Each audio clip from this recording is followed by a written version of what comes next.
नमस्कार दोस्तों, स्वागत है आपके अपने यूट्यूब चैनल वीके सर मस्ती में। तो आज आ चुका एक बहुत बड़ा आदेश, एक बहुत बड़ा अपडेट। इस अपडेट का नाम है जन जागरूकता श्रृंखला 12। आप लोग को सुनने में भी पहली बार नजर आया होगा और ये पहली बार आप लोग सुने भी होंगे भूमि राजस्व विभाग की तरफ से, क्योंकि पहले जो मंत्री थे दिलीप जायसवाल जी, उनके पक्ष में ये नहीं आया था।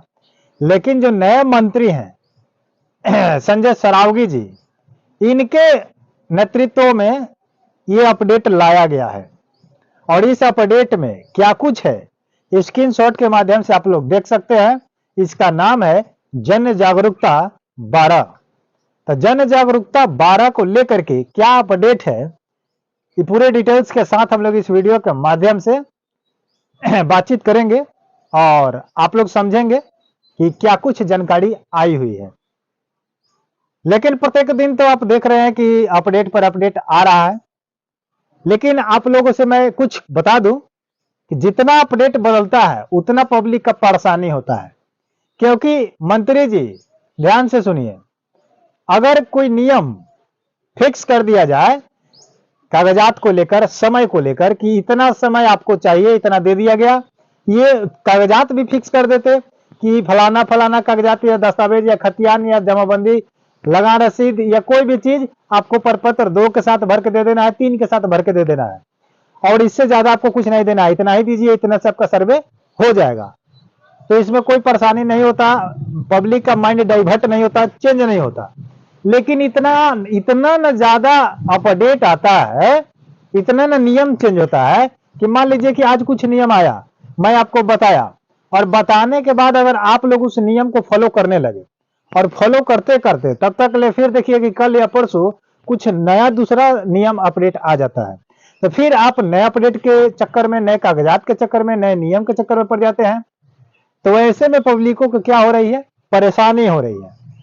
लेकिन परेशानी हो रही है तो उसे हमको बताना तो पड़ेगा, क्योंकि अपडेट आता है तो अपडेट आपको देना पड़ेगा। तो ये क्या कुछ जन जागरूकता 12 के अधीन आया है, हम लोग इस वीडियो के माध्यम से बात करेंगे। लेकिन आप लोग वीडियो को पूरा वॉच कीजिएगा, क्योंकि जन जागरूकता 12 में 9 पॉइंट ऐसे हैं कि अगर 9 पॉइंट को आप नहीं जानते हैं, नहीं सुनते हैं, वीडियो स्किप करते हैं तो पड़ जाइएगा परेशानी में। या जब एक बार परेशानी में पड़ जाइएगा तो फिर दौड़ते रहिएगा, चक्कर काटते रहिएगा, बड़ा दिक्कत होगा।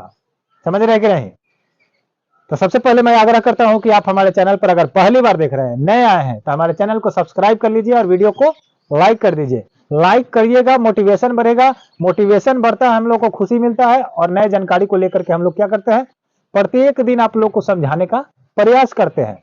तो फटाफट आप लोग क्या कीजिए, पहले चैनल को सब्सक्राइब कीजिए और लाइक कीजिए, क्योंकि सब्सक्राइब और लाइक करने में आपको पैसा नहीं जाता है, ना आपका पॉकेट से 1 रुपया खर्चा होता है, लेकिन सिर्फ बटन दबा देना है। बटन दबाइए जल्दी फटाफट। तो चलिए वीडियो को स्टार्ट करते हैं कि जन जागरूकता 12 में आखिर 9 पॉइंट ऐसे क्या हैं जो लाए गए हैं अपडेट के माध्यम से। स्क्रीनशॉट के माध्यम से आप देख सकते हैं कि इसके अंतर्गत क्या कुछ आया है, उस पॉइंट को मैं आपको बताने का प्रयास करूंगा। सबसे पहले 1 नंबर में लिखा हुआ है कि किश्तवाड़ एवं खानापूरी के समय रैयतों को जमीन पर उपस्थित होना जरूरी है। ये फाइनल अपडेट है आपका जन जागरूकता 12 यानी कि 12। इसमें जन जागरूकता किया जा रहा है, माने जन को यानी कि पब्लिक को जागरूक किया जा रहा है कि आपको किस किस पॉइंट पर ध्यान देना है। तो फर्स्ट पॉइंट आप समझ लिए कि किश्तवाड़ एवं खानापूरी के समय रैयतों को जमीन पर उपस्थित होना होगा। अगर आप अपने जमीन पर उपस्थित नहीं होइएगा, मामला बहुत पेचीदा हो जाएगा। उसके बाद फिर आप वीडियो ढूंढिएगा, दिक्कत होगा आपको। सेकंड नंबर में, 2 नंबर में कह रहा है कि जरूरत पड़ने पर अपनी जमीन की चौहद्दी बताएं। यानी कि जब आपका जमीन पर नापी होगा, मेजरमेंट होगा, उस समय आप अपने जमीन पर रह करके और चौहद्दी को भी बताएंगे कि यहां तक मेरा पड़ता है, इसके बाद फलाना का पड़ता है, उसके बाद उत्तर में किसका है, दक्षिण में किसका जमीन है, पूरब में किसका है, पश्चिम में किसका है, सब ब्यौरा आपको बताना पड़ेगा, तब जाकर के आपका सही जमीन मिलेगा।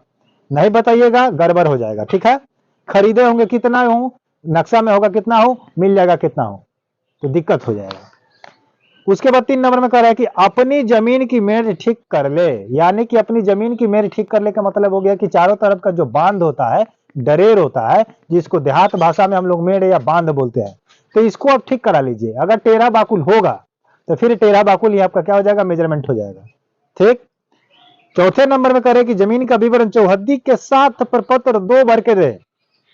ठीक है, तो यानी कि जमीन का जब प्रपत्र 2 आप भर रहे हैं तो उस जमीन का चौहद्दी अवश्य डालें। अगर चौहद्दी नहीं डालते हैं तो दिक्कत हो जाएगा, फॉर्म रिजेक्ट हो जाएगा।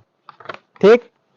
उसके बाद कह रहे हैं कि स्वघोषणा के साथ ये कागजात निम्न प्रकार से लगाएं। अब कौन कौन से कागजात आपको लगाना है ये आराम से सुन लीजिए। 5 कागजात ऐसे हैं जिसको महत्वपूर्ण भूमिका दिया जा रहा है। सबसे नंबर 1 में कह रहा है कि जमाबंदी संख्या का विवरण या मालगुजारी की रसीद। जमाबंदी संख्या का जो विवरण होगा है तो दे दीजिए, या तो मालगुजारी रसीद है तो दे दीजिए। फिर इसमें 2 नंबर कह रहा है, इस कागजात के 2 नंबर में, ठीक है, कह रहा है कि खतियान की नकल। अगर खतियान का नकल आपके पास उपलब्ध है और नहीं है तो उपलब्ध करा के आपको देना पड़ेगा, ये 100% है। उसके बाद कह रहे हैं कि मृत्यु जमाबंदी की रैयत की मृत्यु तिथि, यानी कि मान लीजिए कि आपके दादा के नाम पर जमीन है, परदादा के नाम पर जमीन है, दादाजी मर गए तो उनका डेट ऑफ बर्थ यानी कि जो मृत्यु डेथ सर्टिफिकेट होता है उस पर आपको उसको बताना पड़ेगा कि दादाजी कहिया मरे। ठीक है, अगर नहीं मरे हैं और नहीं आपको पता है तो उनके मृत्यु प्रमाण पत्र आपको बना करके देना होगा। उसके बाद कह रहे कि मृत्यु का वारिस होने का प्रमाण पत्र, यानी कि किसी मान लीजिए कि खानदानी जमीन है, बहुत सारा उसमें खानदान है, आप क्या उसके लगते हैं, दादा का पोता है कि परपोता है कि बेटे है कि छरपोता है, ये सारा कुछ आपको बताना पड़ेगा, तब जाकर के आपके नाम पर जमीन होगा। उसके बाद कह रहे कि न्यायालय का आदेश, मान लीजिए कि किसी जमीन पर कोर्ट कचहरी का झंझट है, झगड़ा चल रहा है, लड़ाई चल रहा है, विवाद चल रहा है, तो वहां का कोई भी अगर सर्टिफिकेट मिला होगा, आदेश मिला होगा, तो उस आदेश को लेकर के आप क्या कीजिएगा, जमा कीजिएगा उसी में कि इस जमीन पर विवाद चल रहा है, केस चल रहा है और उसका अभी कार्रवाई नहीं सुनवाई हुआ है, तो उसका अभी काम अलग टाइप से होगा, अलग से होगा, आपके नाम पर नहीं होगा। अब उसके बाद 6 नंबर में कह रहा है कि रैयत अपना वंशावली पर पत्र 3 के साथ भरे। रैयत को आपको जितना वंशावली वाला जमीन होगा, खानदानी होगा, उसमें प्रपत्र आपको 3 भरना होगा, फॉर्म 3। उसके बाद कह रहे कि प्रपत्र 7 के साथ LPM जांच करे। उसके बाद अगर उसमें कोई त्रुटि होती है तब जाकर के आपको क्या करना होगा, प्रपत्र 8 भर के आपत्ति दायर करना होगा। ठीक है। उसके बाद 8 नंबर में कह रहे कि सुनवाई के समय अपना पक्ष रखे। जब सुनवाई किया जाएगा किसी चीज को लेकर के, गलती को लेकर के, तो उस समय में आपको वहां रहना होगा और अपना पक्ष रखना होगा कि नहीं यहाँ पर ऐसे होगा और यहाँ पर आप ऐसे कर दिए हैं, तब जाकर के ठीक होगा। अगर आप वहां नहीं रहते हैं तो अधिकारी को जैसे आएगा, जैसे मन करेगा, जैसे उसको लिखित रूप में मिला होगा वैसे कर देगा। बाद में आप दौड़ते रहिए, पैसा खर्च करते रहिएगा, इससे कोई दिक्कत आपको, हम लोगों को दिक्कत नहीं होगा, दिक्कत आप लोगों का होगा, इसीलिए समझ रहे हैं। उसके बाद कह रहे कि मानचित्र की जांच कर ले। मान लीजिए कि जब नक्शा तैयार होकर आपके पास नक्शा का डमी पेपर आएगा, डमी, उसको आपको चेक कीजिएगा कि नक्शा रकबा हमारा नक्शा ठीक ठाक है या नहीं। अगर प्रॉब्लम आएगा तो वहां पर आपत्ति दायर करना होगा। आपत्ति अगर मानचित्र को लेकर के दायर करना है तो उस समय आपको 14 फॉर्म भरना होगा, फॉर्म 14। ये था आपका 9 पॉइंट। अगर इस 9 पॉइंट के साथ अगर आप नहीं भरते हैं तो दिक्कत हो जाएगा।